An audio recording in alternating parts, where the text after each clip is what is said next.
Friends, so this is new things I've learned today. Okay, welcome everybody. I am Dr. Sharon Shachaf.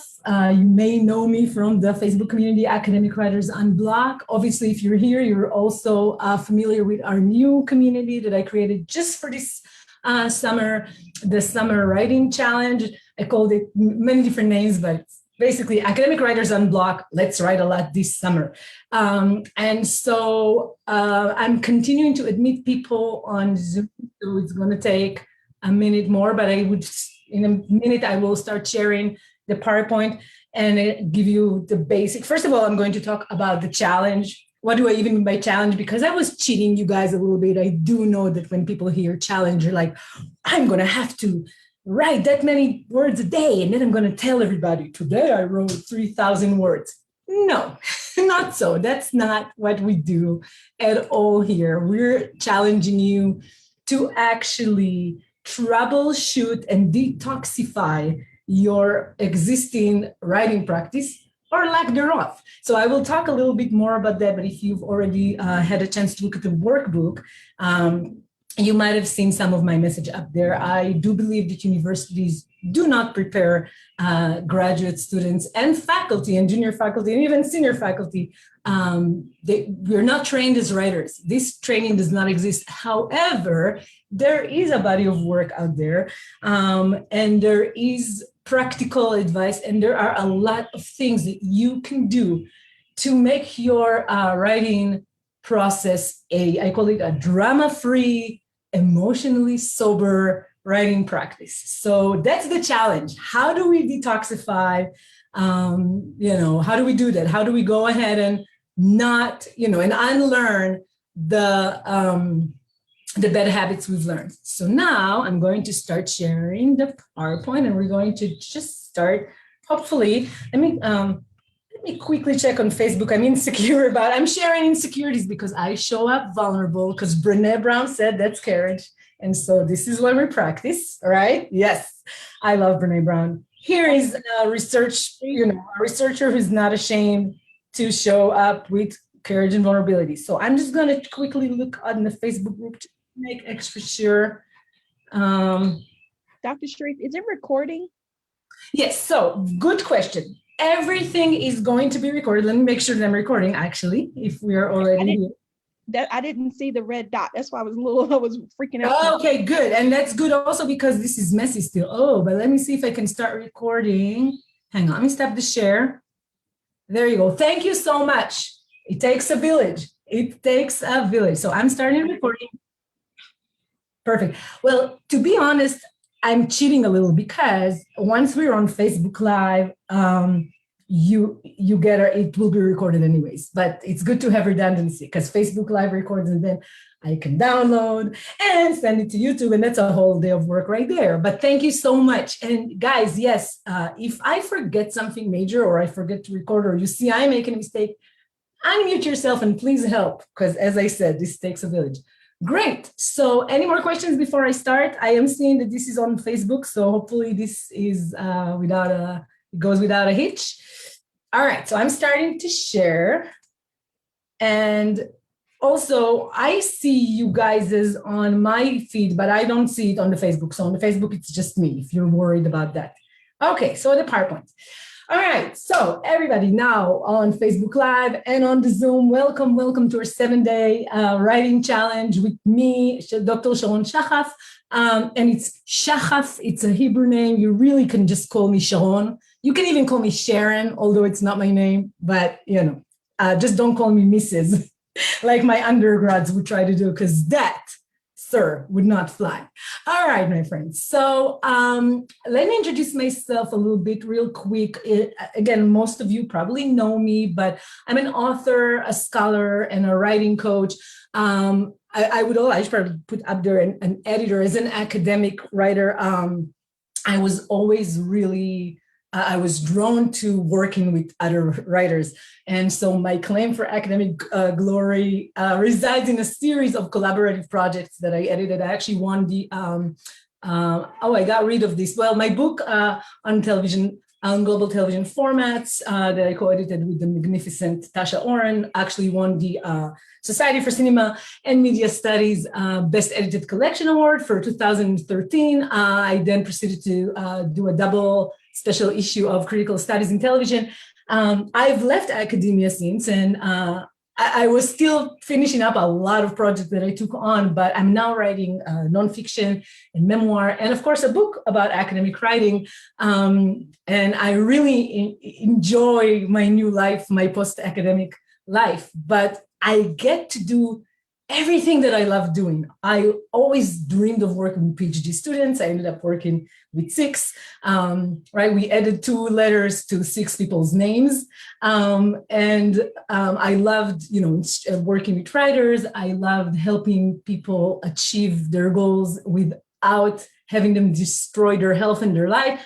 All of these things that I love best to do when I was an academic, I still get to do, and I get to, it's funny to say I get to call my own hours, but believe it or not, even a tenure track job has a lot more of, less flexibility than when you have your own business. So that's about me. And again, I don't need to harp too much about myself. You guys know me. You are in the Facebook group. I also do workshops, retreats, and one-on-one coaching, more on stuff that, you can do with me later this week. But I really wanted to create this opportunity. My small business is very heart-centered.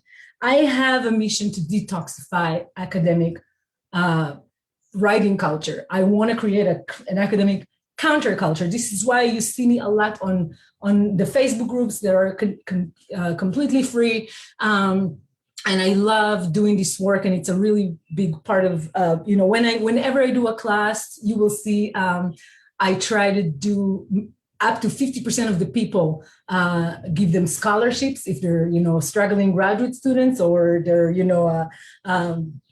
I don't know, and I'm a precarious laborer in academia. I really want to work with everybody that wants to work with me. And so this week is also here as part of this heart-centered mission that I have to really make this available to, everybody who needs it. All right, so what do you need to know to participate? What do you need to know? You signed up on the free email list for materials and reminders. Hopefully, if you haven't, those links are all over the group now. Download the workbook and work with it as you go along. I prepared this workbook. There's going to be snippets of it later on in the presentation, but none of this is mandatory. It's not homework that you have to show me you did. It's only a way, it's another form of generosity to give you something to let you work along. You will see that I left a lot of places for notes, for inspirations. Some of the exercises are all of them hopefully are fun. A lot of them are deep explorations. If you're watching this and you're in your office and all your colleagues are around you, whatever, that may not be the time to go into a deep dive to see how you can embrace your creative inner child. It might need to be, a better reserved for a later time. But please download the workbook, read the workbook, check it out, and let me know if there's any questions. Now, I said before we went on the Facebook Live, and I will repeat it. I am found, well, nobody likes to, but I like to show up not perfect, especially for academic writers, especially because so many of us suffer deep, debilitating perfectionism. And I was the worst of all, right? Which is, by the way, something that happens a lot in my unblocking classes.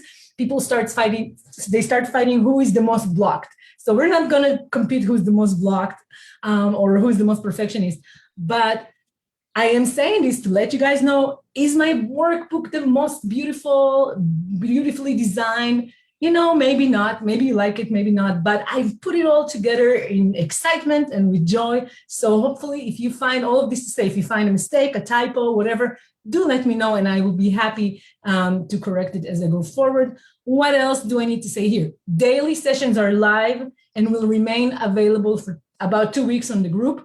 If you're on the email list, I'm also setting up a way to send you the daily sessions. so that you have them in your, in your email inbox, and you can rewatch them. I do not expect anyone to be able to attend a daily session for 7 days. I think we're taking Sunday off, so Tuesday, Wednesday, Friday, right through to next Tuesday without Sunday. But it would be wonderful if you can rewatch it. Today's session is probably going to be a little bit longer because I'm setting up all these expectations and explanations. But you will see that the mini lessons, I will try to keep them on the shorter side so that it's manageable and it doesn't overwhelm.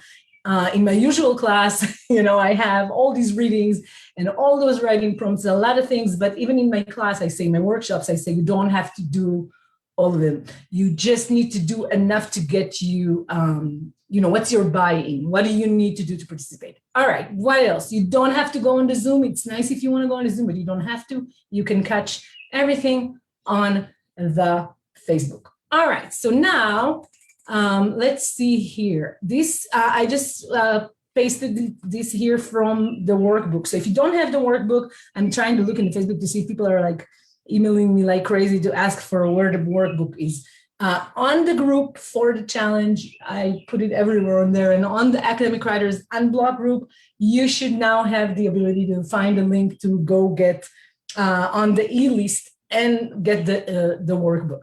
So this is from the workbook. I'm just going to go on over this real quick, and it kind of explains what we're going to do during the challenge. So I said before, I kind of fooled you by using the word challenge.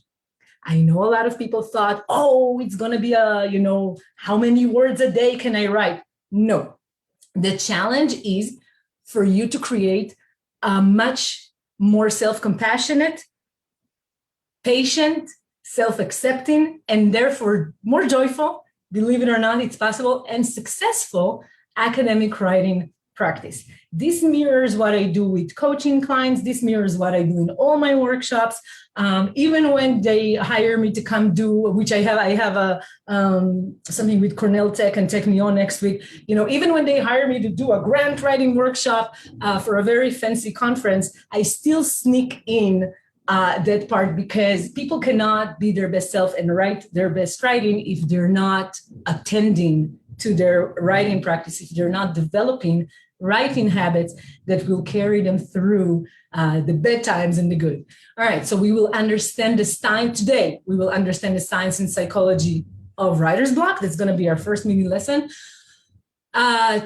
We will learn and practice simple unblocking interventions. That's tomorrow. That's day 2.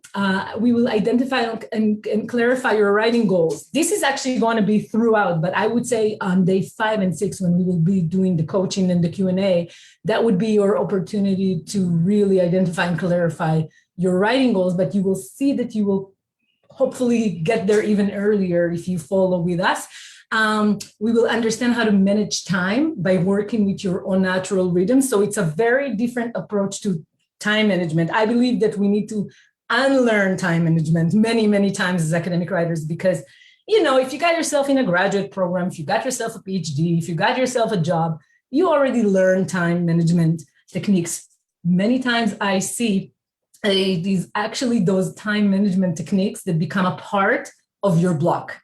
It becomes a part of your vicious cycle of, but I planned to do this and then I couldn't do it. And it's just more fodder for your block. So we're going to shift the paradigm. And that's in day 3 or 4, right? Then we'll understand the stages of the writing process and learn to work with them, not against them. And we will learn to go from an outline to finished product without panic. Will you all be able to do all of this by day 7 perfectly? Of course not. But it's a way for me to share some practices that if you take in and you tailor them to your own rhythms, it's a very do-it-yourself kind of method. You will start seeing success. I promise you, a lot of you, just by going through and naming some of the things that we're going to be naming, even just today, you're already going to feel relief. So it's going to be an exciting week. I'm happy that you took the step.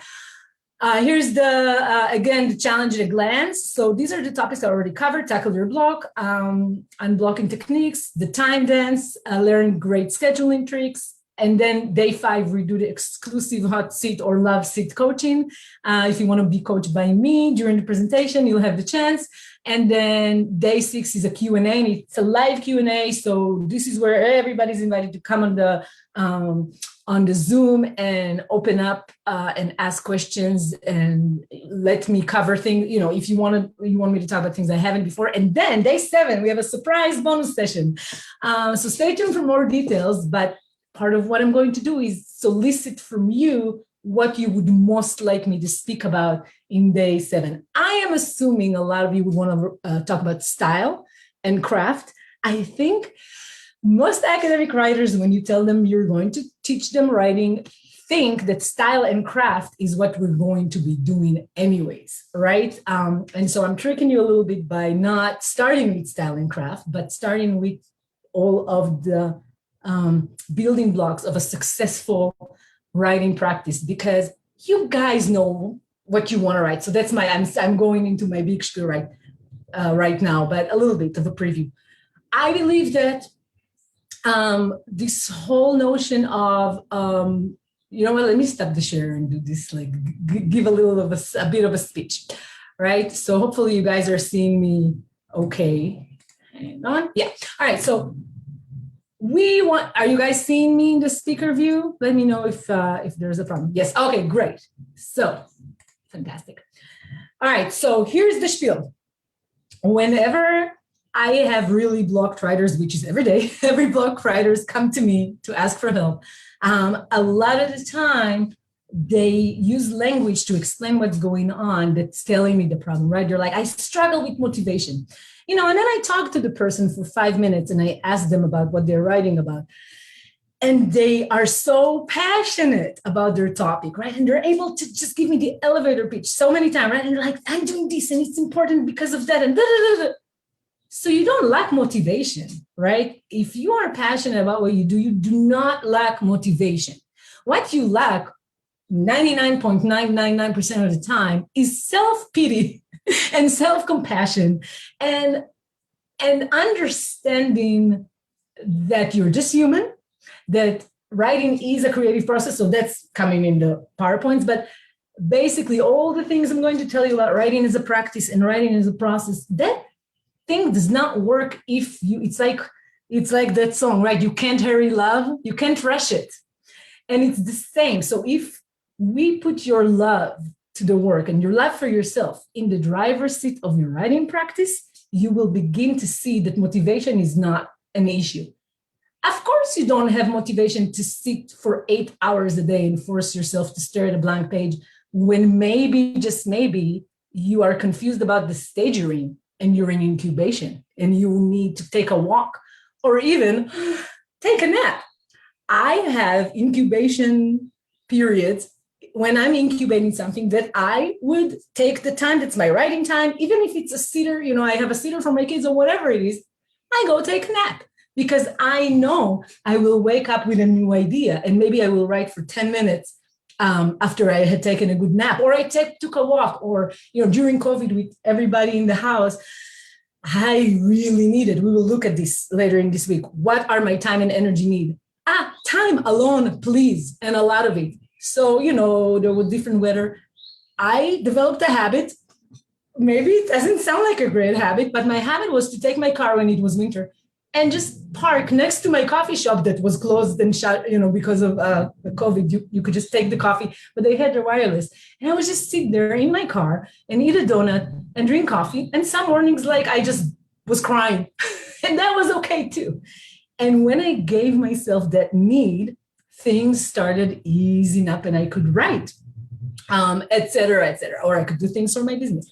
Okay, so I'm jumping ahead, but let me go back and share the PowerPoint. Hopefully, are you guys seeing it well? Yeah, can I get some thumbs up if you're seeing the PowerPoint? Okay, yes, good. All right, so back to the PowerPoint. All right, so let me start with a really fantastic, I like to call it intervention because it was an intervention for me. When it's a quote from John Irving, who's one of my favorite writers, you know, the author of The World According to Garp and other many great books. And this quote really snatched my wig one time when I was a harried mother of a 2-year-old and a newborn baby on the tenor track. And I went to my coffee shop to try to get writing, and kind of like the same what I've been describing for you right now. I was, my kids were in daycare. I felt guilty about it to begin with. I would go to the coffee shop. I was still nursing the baby. I was just exhausted. And I would go there and I would imagine that I have to start doing this. Look if you're not looking, right? Hands flapping, this. And what do you know? This is only but the very last stage of writing. So we're going to talk a lot about the different stages. So I had no idea. I didn't know that writing was a process. And so I was, in my experience, procrastinating, and I was looking through, I think it was creative nonfiction or one of those magazines for writers. And I saw this quote from John Irving, and he said, if you presume to love something, and yes, he was talking about writing, people, he was not talking about donuts. If you presume to love something, you better like the process of it more than you like the product.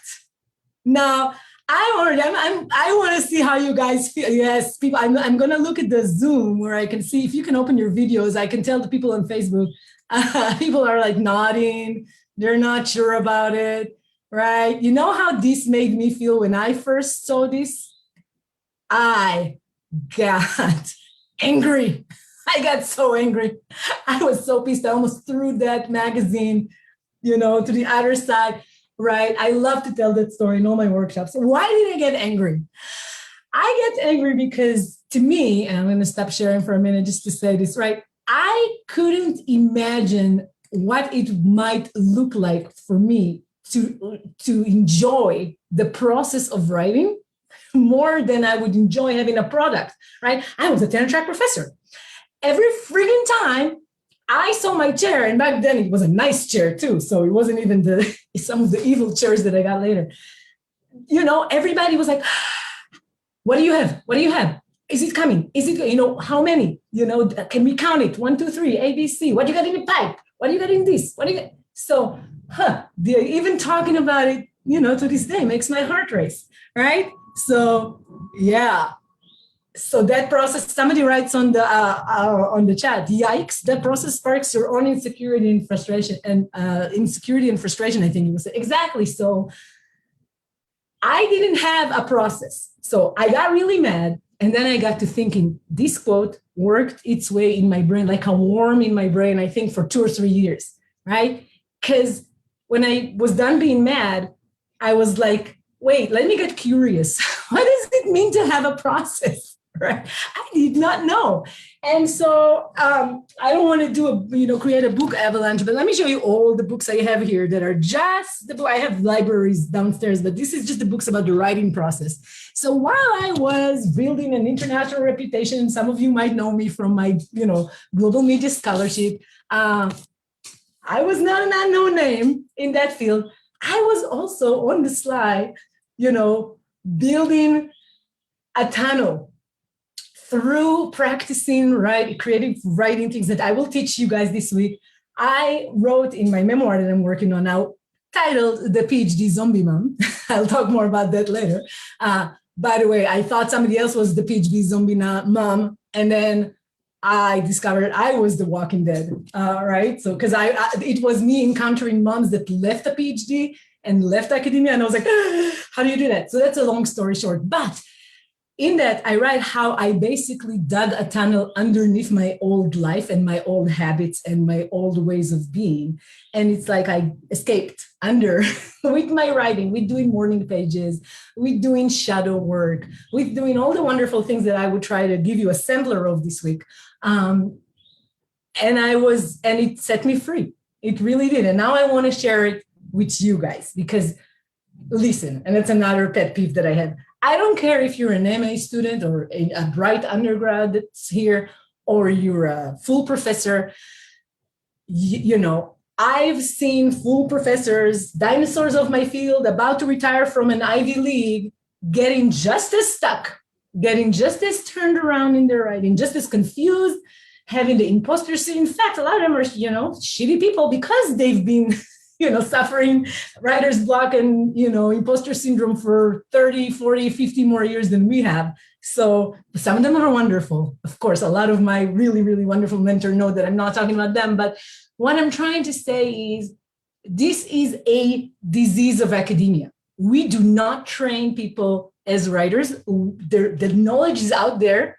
And so I want to congratulate you guys too for taking the step to, join these, maybe buy I'm going to recommend several books, but, maybe you'll buy one of the books I will be talking about, like this fantastic one we're going to talk about today, Around the Writer's Block from Roseanne Bain. And this is Roseanne Bain. She's a fantastic inspiration and a writer coach. This book is just fantastic. Look at this, what it says here. It's using brain science to solve writer's resistance, including, and I would have you jot down how many of these things that she's going to say now apply to you, including writer's block, procrastination, paralysis, perfectionism, postponing, distractions, self-sabotage, excessive criticism, overscheduling, and endlessly delaying your writing. And that's right there on the front cover. Okay, best book. All right, every book I'm going to show you, I'm going to tell you is the best book. So that's I love them all. Another one that we're going to be using today and tomorrow, On Being Stuck. Not a fantastic title, because I think it's about getting unstuck. Actually, tapping into the creative powers of writer's block from Lorraine Herring. Another fantastic. I see it as a mirror, but I think you guys can see it. Another fantastic meditation, mindfulness, and yoga and writing teacher and coach. Get this book, work with this book. If you're not convinced yet, you will be hopefully by the time we start practicing stuff from this book. All right, so we were with John Irving. So I got really mad. I got really, really pissed. And that was okay. And then I started working and I started discovering what does it mean to have a process. So from Lorraine Herring, oh, good. I didn't even remember that was on the next slide. So this is from chapter 11 of this book, On Being Stuck. It's a fantastic book. And look at this inspirational quote. Just in itself, this one can give you enough to free yourself for a while. She says, the creative process isn't a machine. It's an ocean in which artists must swim to bring forth their work. Our job as writers is to establish the conditions conducive to caring for this ocean. So, just the frequency of that way of thinking about, I spend a lot of time, doing every exercise and these are written meditations in this book. It really just unwind your anxious brain, right? Your neuropath. You can feel the change happening when you work with those tools that are more gentle. Let me answer one question that's probably coming up, or maybe a comment that I'm thinking might be a confusion. I have dealt many times with people who told me that academic writing is not a creative type of writing. It's not a creative process. Look, if that gives you comfort for some reason, then you're not in the right place and that's okay. But I will say this to you. I have a very extensive definition of creativity to begin with, right? So everything in you that's alive, that's your contribution, that's your voice, that you want to voice, that you want to share, that's a facet of the divine creativity, of creation, of creating. And so my whole, very, very simple to say, harder to do, right? But my simple invitation to you is to put that shit, sorry if you have kids around, in the driver's seat. When you put your passion, when you put your creativity, your voice, and it doesn't matter if you're doing HIV vaccine research, or you're doing physics, or you're doing philosophy, or whatever it is that you're doing, you started doing academic work because you had something to say, you had something to contribute, you have a voice. And when that creativity is not in the driver's seat of your writing practice, that's when you start struggling, panicking, or feeling like you're not motivated, or basically you get bored. So I do work with the assumption that, yes, writing academic work is absolutely a creative pursuit, and you cannot succeed to have a supportive, relaxed, patient, radically self-accepting writing practice. All of these things I'm trying to encourage you to have, if you are not willing to, basically what this quote is trying to tell you is that you need to relinquish a little bit of the control. There is an element of surrender. And what you need to surrender to is that it is a process, that you do need to do some work in understanding the process, in familiarizing yourself with the stages of the process, that the stages of the process of writing that you have might be different from somebody else's stages.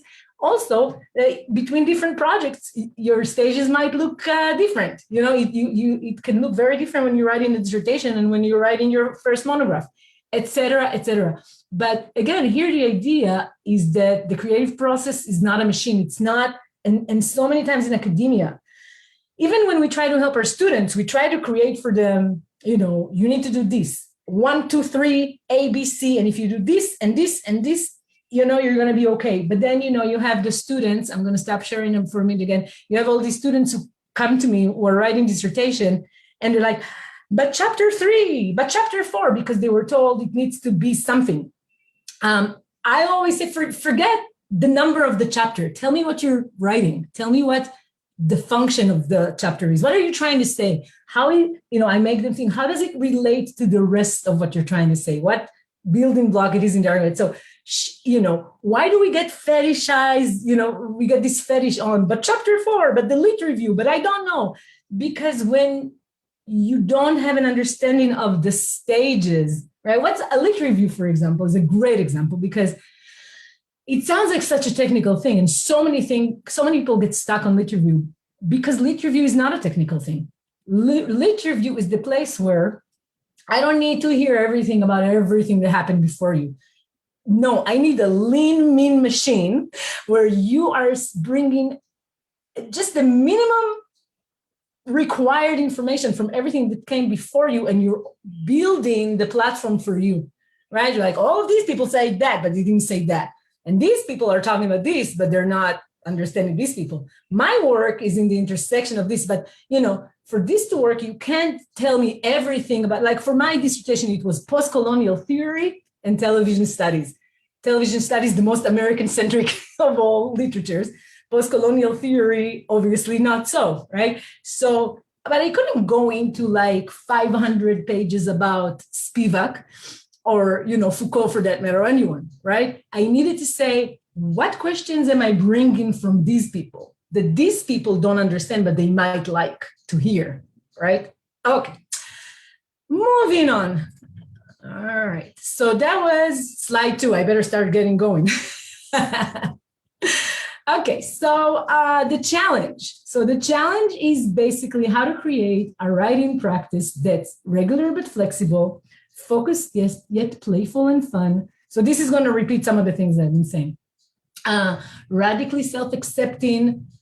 I really can talk forever just about the idea of radical self-acceptance. This is a key concept in the paradigm shift that I'm suggesting or trying to advocate for when we talk about detoxifying your writing practice. You will see with every different intervention that I suggest, I always tell you to start by exploring yourself. If we're talking about time, I need you to, go and we will do that and have a deep dive and explore your own personal relationship with time. Everybody is different. If we are going, look, my husband, for example, right, my partner is one of those on time people. He's always going to be on time or earlier, right? I am not one of these people. Early on in our relationship, I needed to understand that if I'm going to be an hour late, for him, I must be dead in a ditch because there's no way you're an hour late without letting somebody know, right? So you know that people have different relationship with time. They have a different relationship with creativity. They have a different relationship with everything. So you have to start by radically self-accepting exactly who you are and where you are, and not trying to change this to fit some imaginary mold and try to succeed by doing that. So that's a little bit of, again, it's a preview. Yes, we want to create a writing practice. It's also slow and patient. And I mean, patience is a key, right? For everything I'm describing here, patience would be key. And you want to have a planned something went bad with this. A planned yet allows, okay, let me just rewrite this. All right. It's you wanted to have a writing practice that allows for planning, but also allows for everything else that was on that list. So let's go back. All right. 4, setbacks, confusion, mistakes, accidents, exhaustion, etc. For example, I changed that PowerPoint this morning. So there you go. Not perfect, but that's okay, because everything is a first draft for something else. So this is the first draft for the next time I'm going to use this PowerPoint slide. All right. So that's the challenge. How do we create that kind of writing practice? How do we convince you guys that you should view writing as a process, that it's worth taking the time, even though most people come to me when they're blocked so badly and the deadline is here and they're like, but it's really worth slowing down and taking the time to go over these things. And immediately you will see that you get unblocked, because so many times you're blocked because you're panicking and you're not able. Let me see. I think I need to add people who wanted to participate. Oh, okay, it's fine. So, so many times you unblock yourself as my client. I just help you create a structure that would allow you to relax enough to where you can tap your own creativity, your own best practices. And I find, I want to say in 100% of the time, because it's really true, I think we always know what the next step is. We always really know actually what we need to do in order to finish a project or, make progress. We really know, but we don't trust. So the piece that I really want to hold for you all is the trust piece. How do we learn to trust the process, even though it's confusing, even though it can be, we're learning something new and we're growing and we're stretching. All right, so today, our mini lesson, we only now made it to the actual mini lesson of the day, but that's okay. Today is day 1. So, and again, it's a mini lesson, so I really, I'm not going to be able to get into everything I have to say, of course, about the science and psychology of writer's block. So I'm just giving you a sampler again. Here's a really great quote from this great book. I have this book somewhere here, but anyways, it's on the PowerPoint. So it's called On Writer's Block by Victoria Nelson, A New Approach to Creativity. Pay attention. 90% of the books I use, and probably 100% of the books I actually use, are not written for academics. This is why I'm trying to write this thing as or I'm engaged in building the business and also writing this as a book, because I really think that this information needs to be out there and help academics, figure out how to do these things. So a lot of this information, Victoria Nelson is a therapist, and I think she was also an academic, a researcher. And so a lot of the information that I bring to you comes from that world of either creative writing or psychology, or the combination of both, or mindfulness training and stuff like that. All right, so here's what she says. Writers who find themselves unable to produce have made a choice not to write, but they do not experience it as a choice. So again, if you're on the Zoom, I would love to see your responses for, let me stop sharing this for a minute. I would, how do you, I just want to see on your faces how it resonates for you, if at all, right? This idea that, let me do a gallery view for a second. All right, people don't want to be on the speaker. That's okay. I'm just gonna go back to speaker view. Oh, there you go. I have a couple of brave souls. All right, so I'll repeat it.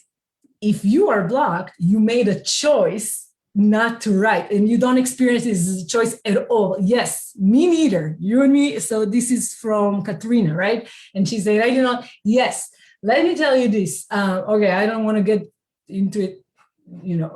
How do I share? Hang on. I just lost my bearing in Zoom, but that's okay. Hopefully I'm still on Facebook Live. If not, we're going to post this later. So hang on. Exit full screen. There you go. This is how I go back to, no, it's still on Facebook. Okay, all good. All right. So yes, this idea can be even annoying. What? You're telling me that I made a choice? Now let me tell you.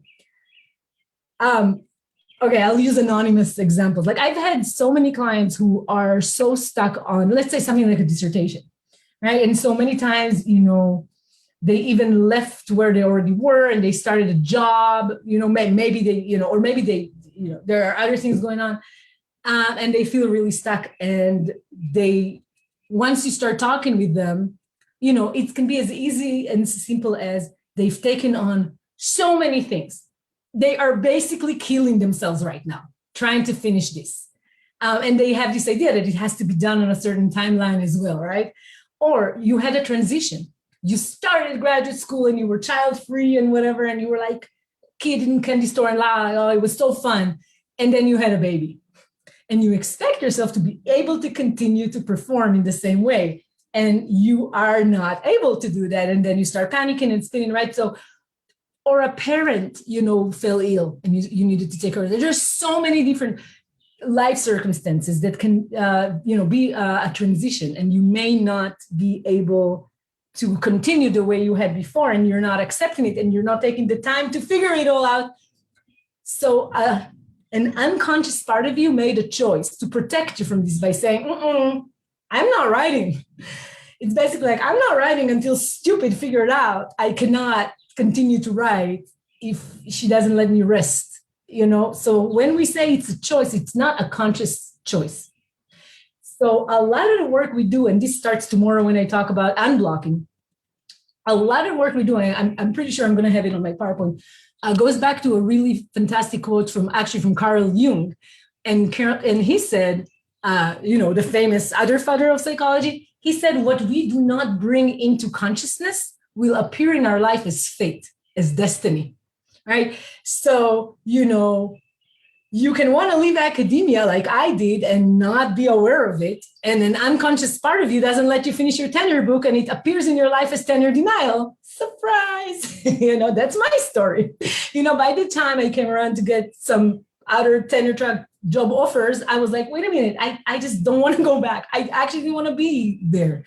Whatever. So here's, again, we're showing up vulnerable and courageous. So when we talk about writer's block as a choice, please understand it's not a conscious choice, but we are more than one voice, and we have our conscious part, and we have a really much bigger subconscious or unconscious part, and the choice happens in that realm, right? So how do we, you know, what do we do next? So tomorrow we're going to talk a lot about that, but about practical techniques to do that.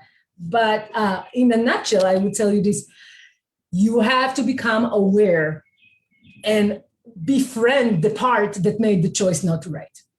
Sometimes it's just a part of you that gets really scared, and that's what we're going to talk about in a second. Like, right? If you are in limbic system override every time you write, and you're freaked out every time you write, there could be a part of you that doesn't want to write because, you know, it doesn't want you to have a heart attack by the time you're 50 because you're making yourself sit there and like freak out. All right. So let me go back to sharing the screen.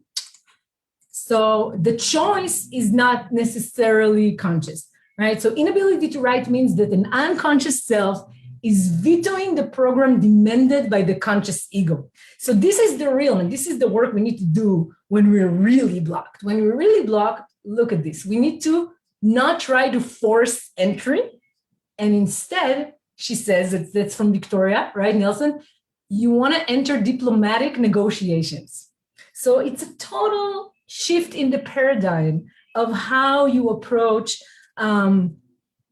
dealing with yourself compassionately and gently when you're blocked. Because what happens most of the time? Let me see that I don't have.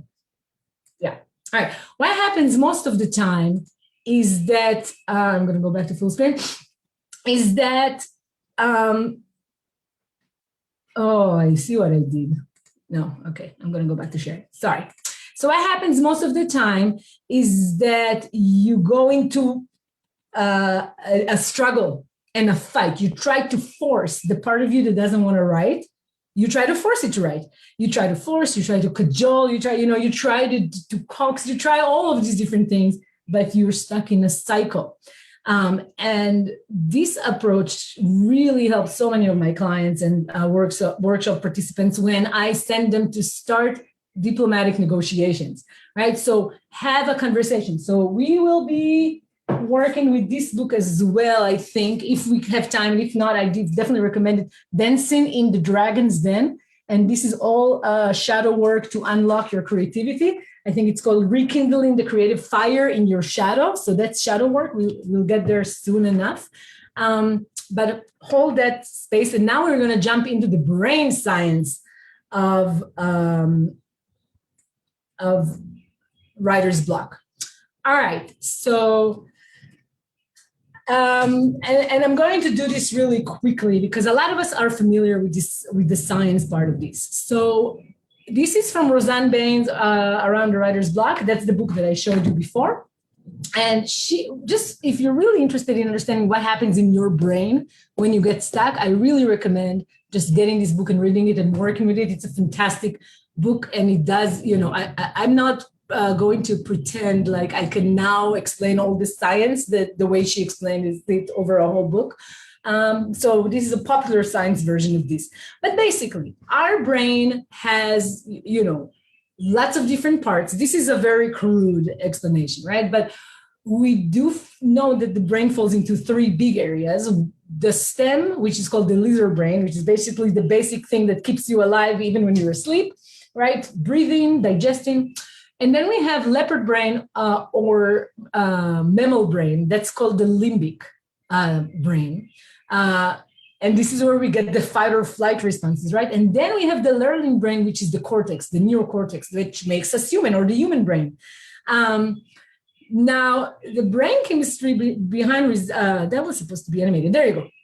So what happens in our brains when we are blocked? So I'm going to stop sharing and look you all in the eye again. So listen, I don't know anybody that's blocked without experiencing anxiety. Maybe that exists, but in my experience, 100% of people who are blocked are anxious, and I think maybe 100% of people who live on planet Earth, definitely in Western societies, are, in an anxiety override. So it's really important to understand that when you don't have a writing process and you don't have a writing practice and you are ignorant in a way, right? Or, maybe that's a harsh word. You don't know what you need to know in order for you to be able to develop mastery over your control over your writing. Then you're acting out a little bit, right? Like a young child, when they don't know how to control the situation, what do? They act out, right? So when we get anxious, we act out. So the idea of Unit 1, if you will, of looking at the psychology and the science of writer's block is to allow you to get more knowledgeable so that you understand what happens when it happens. All right, so then basically we have these parts of the brain, and now here's the rub. All right, we want this neocortex part online for creative pursuits. When we are trying to be creative, when we're trying to do something creative, we need the human brain, right? That frontal cortex, we need it online. But what happens is think about the brain, says Roseanne Bain, as a bus with several drivers, right? And the frontal cortex is not always the one that gets to drive, right? What happens is that the amygdala, right, that mammal brain, the fight or flight response, can override the frontal cortex, right? So, but when we have the amygdala override, what happens is that the frontal cortex is unaware that control shifted to the part that's fight or flight. All right. So even yesterday, as I was trying to get all the technology, I was getting in this space, right? Now, when I've learned to work with this, I'm like, wait a minute, heart rate up, shoulders hurting. I'm freaked out. I need to go out, take a 10-minute walk, let my virtual assistant, take care of something and come back when when I've come down enough so that I can come up with, so I can put this frontal cortex back online. This part can help me solve a problem. When I go into fight or flight, that's not going to help me solve any problem. So what happens when we get anxious is that we get into a chronic amygdala or leper brain, right? Limbic brain override. And that becomes a chronic disease. We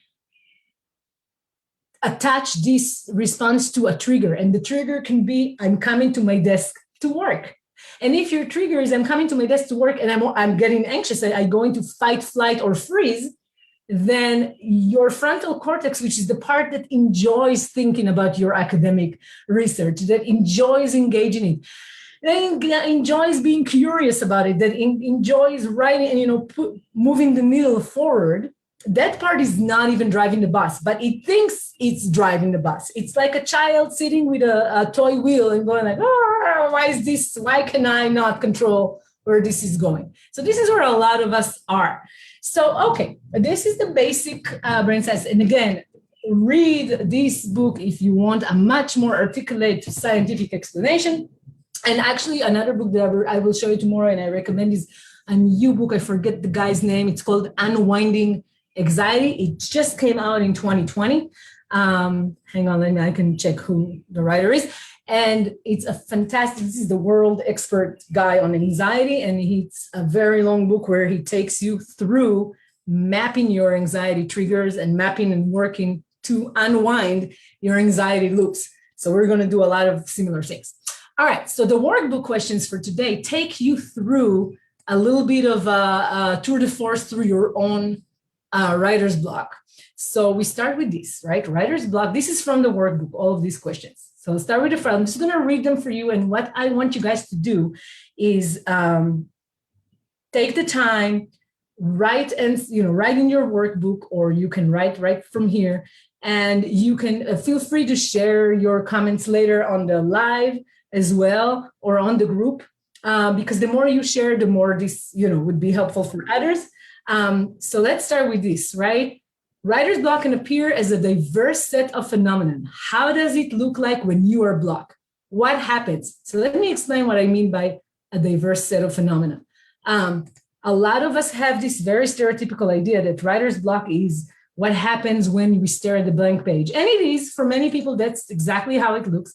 But for even more people, writer's block can be a block of completion where you write and write and write and write and you exhaust yourself because you write so much, but you're never finishing. And, it can be anywhere in between completely frozen and not writing, or, avoiding until the last minute and only binge writing to a deadline. And I'm sure many other ways that you can surprise me with. So that's it. That's my invitation for you. Work with this question. What does writer's block look like for you? And also remember that it can come and go. You can have really great times and really blocked times, right? So it's a range of phenomena, and I want you to explore, how does it usually look like when you are blocked? What happens?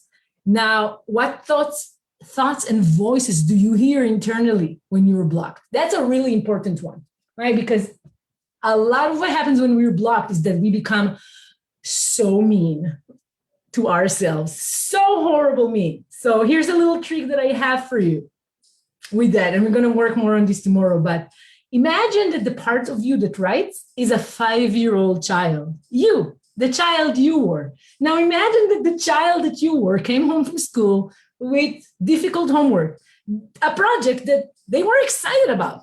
And now they're really, really terrified because they don't know how to, create a chart, and their teacher gave them some, right? Now imagine you turning to this child and going, you little piece of shit, you're no good, lazy, whatever, right? How stupid are you that you cannot even, yeah, I hope you cringed when you hear this. I hope you crunged.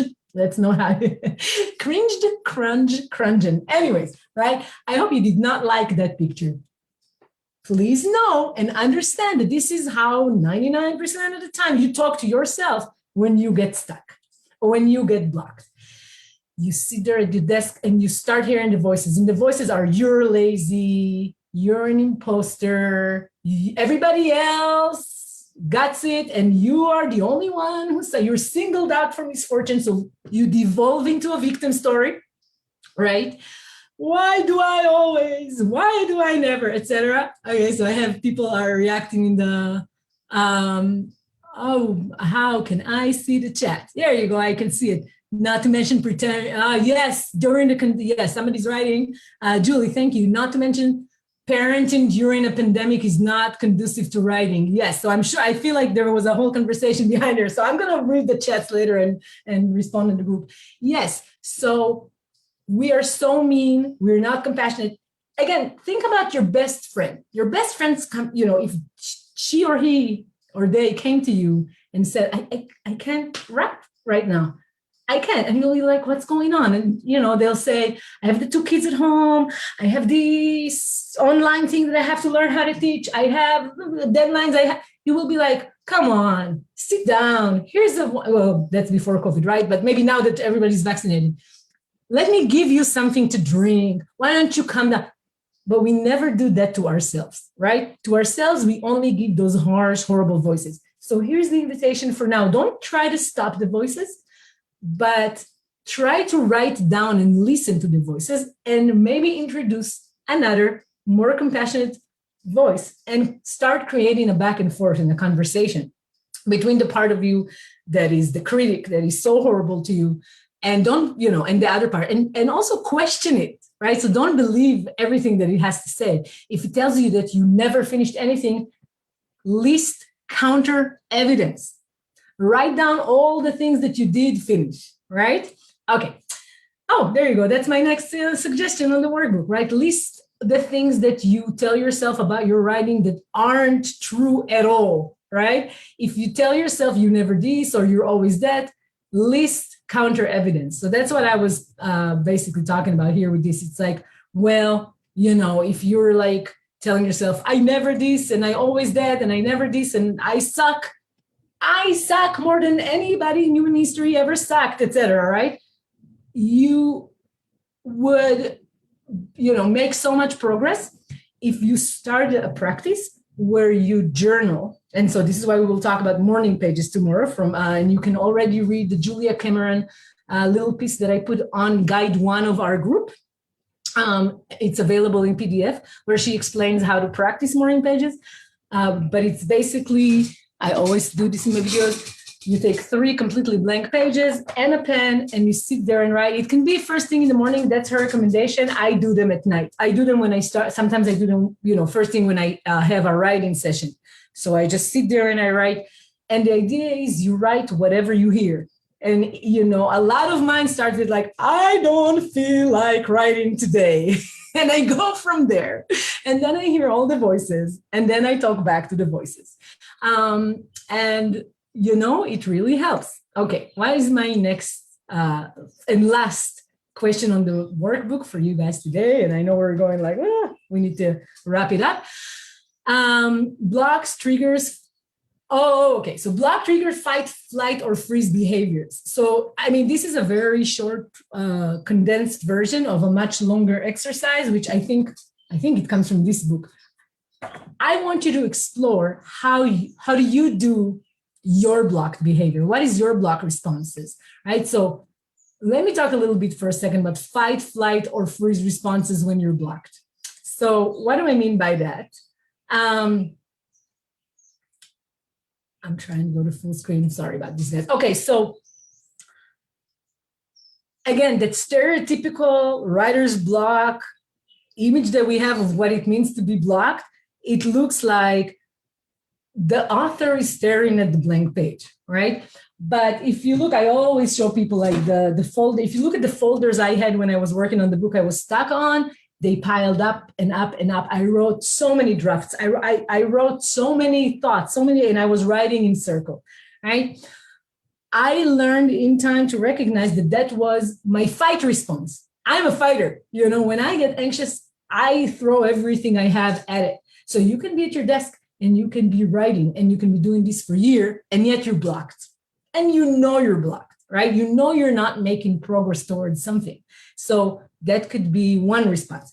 Another response, right, so it's the fight response. I had people who, for fight response, I give examples of people who, become confrontational and, maybe a chair or somebody, an administrator asks them about their writing and they go on the attack. But yeah, just explore for yourself working with these questions. What does it look like for you when you're blocked? What is your fight response?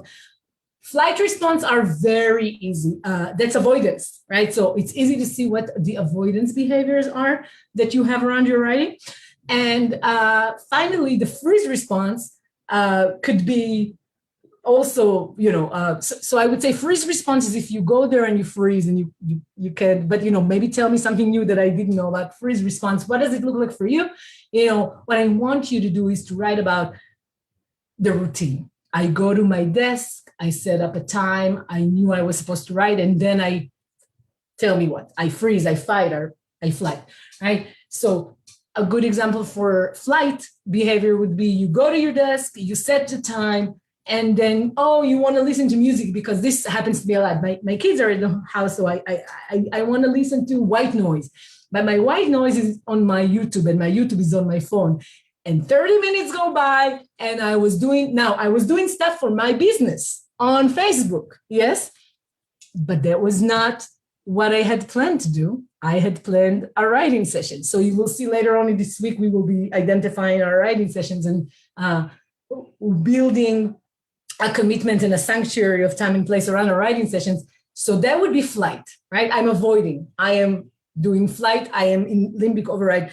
And so the idea is to start recognizing what is going on. Recognizing what is happening is, 50% of the success. All right, so reading and homework. The reading is Julia Cameron today. I'm not going to give a lot of readings this week. I can, but I think this is going to overwhelm people. This is supposed to be a really light program where you don't have to do much, or you can, benefit without doing any homework. So you don't have to do the homework, but and you don't have to send me the homework, but feel free to share them on the group. If, whatever insight comes, I really want to encourage you guys to do that, to just go on the group and post and say, hey, this came up for me when I was thinking about my flight or fight or freeze behavior. Anybody else or whatever it is, I would love for you to start seeing that other people are sharing the same things. So you read Julia Cameron's The Right to Write, begin.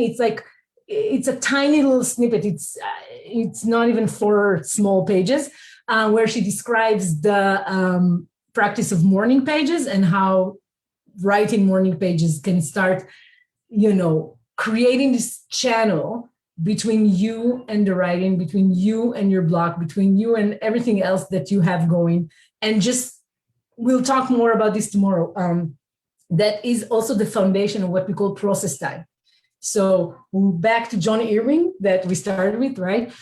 When you have a writing process, you develop routines that are a part of the process. So morning pages could be a great foundational routine. And I'll just say this and then I'll stop for today. I want you to think about morning pages similarly to scales for somebody that's playing the violin or piano, right? So you can have, I'm dying to see what's going on in the chat because now I'm seeing it. All right, so you can be the soloist in the New York Philharmonic, whatever. You still get up in the morning and you practice your scales. Morning pages, remember when I told you universities don't train you as writing? Morning pages is or pages, whenever you do them, is a fantastic little addition that, if we would be able to teach students, I would want the first year of graduate school to have a writing class. And for that writing class to have people do morning pages, because you teach yourself to write. You teach yourself to write not only when there's deadline, not only when you're trying to express your most brilliant idea, but you just teach yourself to be on the page. You take the anxiety away by doing it repeatedly and by having zero agenda. So you basically take 3 pages and you write free flow. Now, if you get stuck with it and you're currently really blocked and it's freaking you out, forget it, don't do it. Or do 1 page, or do half a page. But the idea is you sit there and you start, I don't feel like writing, or, oh, I actually feel like writing today. I had this dream. I had that, I'm drinking my coffee. My husband annoys me. My kids, by the way, you can be petty, you can be shallow, you can be angry. Leave it on the page. Make sure nobody reads it, especially not 6 months later when you're already not pissed at them and they run across your morning page. And it's like, oh, you leave it on the page, you write in, and if you don't know what you want to write about, you write this. I don't know even what I want to write about. Or you can describe your environment, describe what happened yesterday, describe what happened today, create a habit of writing. And I know people are joining now and we're about to finish. So I hope that I didn't miss if people were gone. All right, friends. So I am dying to see if there was something. Let's open. If anybody wants to share anything that went in the chat, if you have a question, I'm fine opening this up in the last 5 minutes. Anybody has a question or a comment or wants to say hi, I'm also okay if you didn't want to do that, but let me know.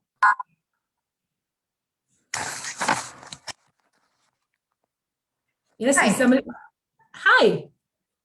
This is Sayoni Bose. I'm going to work on a paper and I have two disparate sets of data. So I guess one of my struggles this summer is, so one set of data has been collected through content analysis and another set of data has been collected through 9 on-site interviews plus another 6 interviews, so altogether around 15 interviews.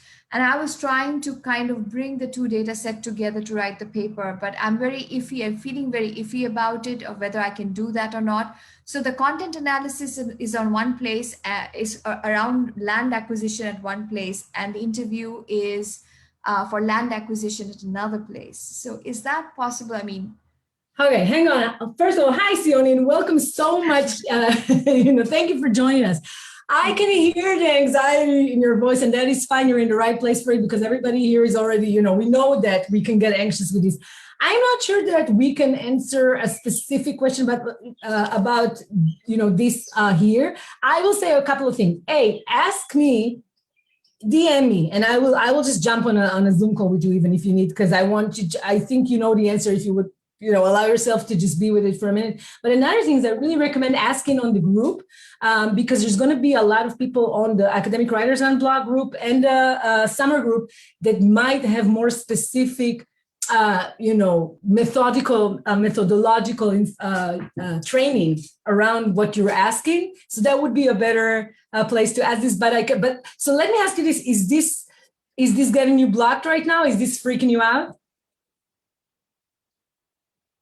Sioni? yes, exactly.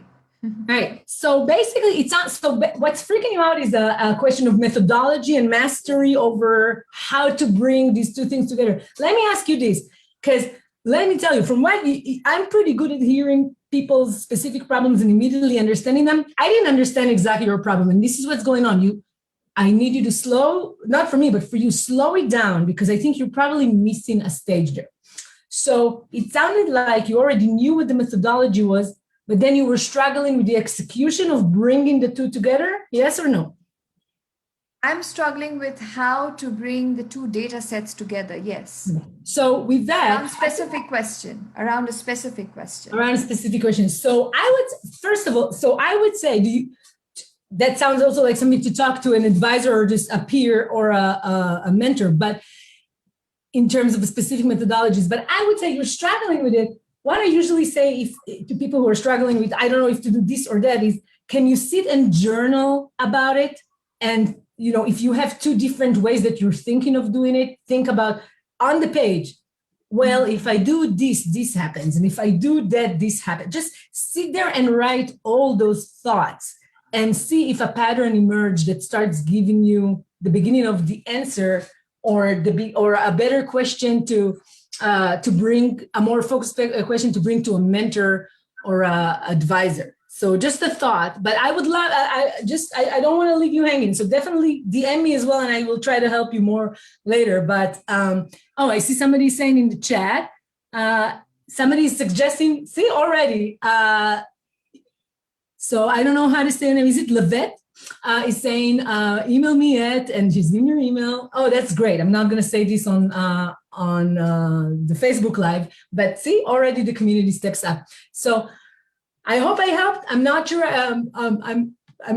I definitely keep it for the Q&A as well, and DM me and I will try to help more. Anybody else? Thank you, Sion. Anybody else has a question about anything that we've done today? Feel free to also push back on the, writing is a process. A writer's block is an unconscious choice, but yet a choice. Any of these things? Anything that came up? Yeah, Julie. Yeah, hi. Sorry, can you hear me? Yes. Okay, it's like I've forgotten how to talk on Zoom since it's tormented for me. I just in terms of timing and planning my life, is it so 7 days were every day at 2 p.m. Except for Sundays? Is that correct? Right. I am getting requests from my the European and the Asian constituency to do it a little earlier. So it's comfortable for me. I'm in the East Coast in the United States. I'm in Atlanta. It's comfortable for me to do 2, but I might do 11.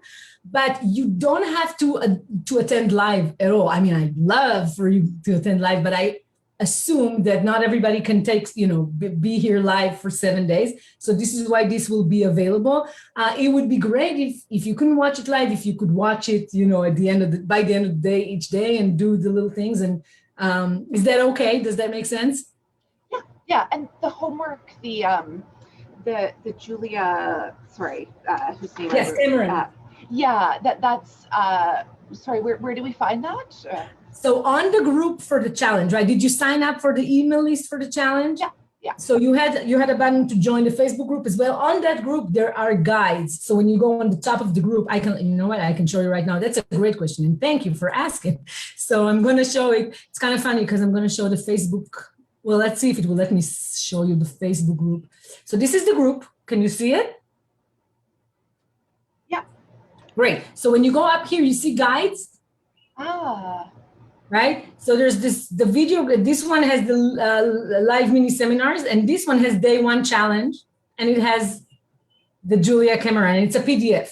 And look, if you guys end up loving loving the readings, I would be happy to give more readings. My workshop has too many readings actually. So, and I have them in PDF, and I believe it's under fair use because we're learning and we're just taking a snippet. So yeah, but I definitely recommend buying. I was looking to see if I have it here. The Right to Write by Julia Cameron. Here it is. It's one of my favorite.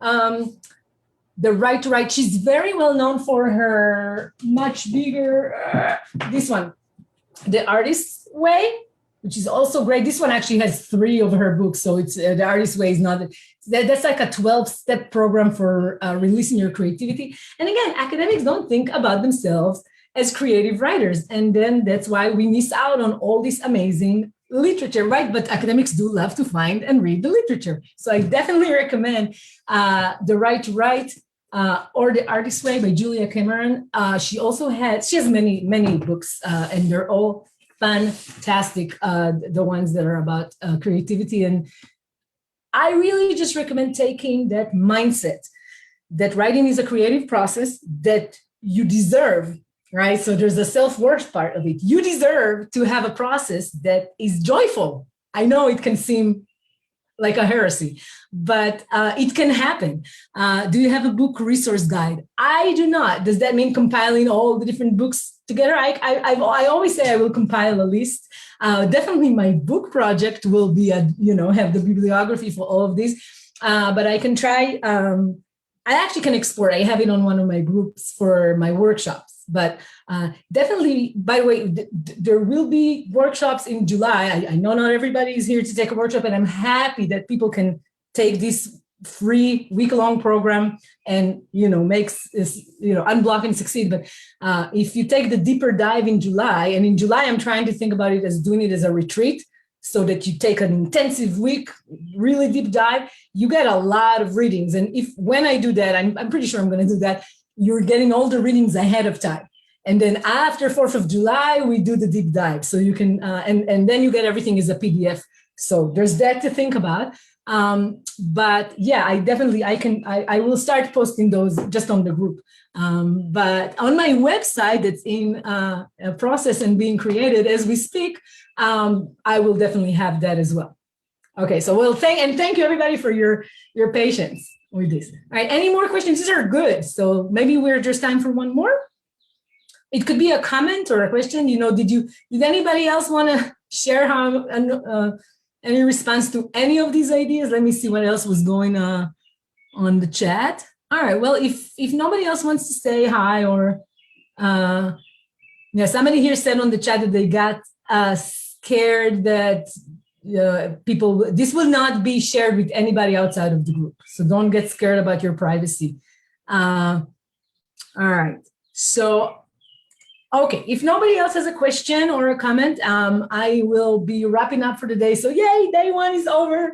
I was really excited about this day, but I'm even more excited about tomorrow, because tomorrow we are talking unblocking. So tomorrow we will, and you can flip through the workbook already. And again, if you didn't get the workbook, the latest link to sign up for this has the workbook. And so I would very much like to know if you had a problem getting it, then I will get it to you tomorrow. We begin to unblock.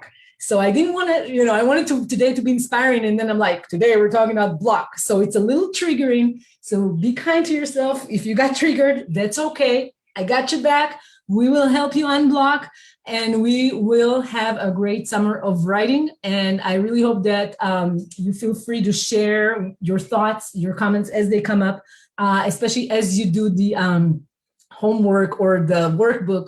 I would create, maybe I might initiate this, a post for you guys to come in the group and just share your thoughts. You don't have to anything. This is a space where you don't have to anything. But if you want to, you will see that many people will appreciate the opportunity to also share. All right, my friends, without further ado, I'm afraid when this is over, I'll discover it never happened on Facebook, but that's okay too, because now it's recorded because you guys reminded me. All right, my friends, love you. Thank you so much for so many of you. I cannot even believe how many people attended, and so many more that will see this after. And keep coming back. Oh, and please, with sugar on top, send this to your academic network, send it to your outdated conference message board, send it to your department e-list. Tell people in your network. The more people you know that are on the challenge, the more likely you are to stick with the challenge, and also, share the joy. This is for free, and why not? All right, I am ending. I'm going to end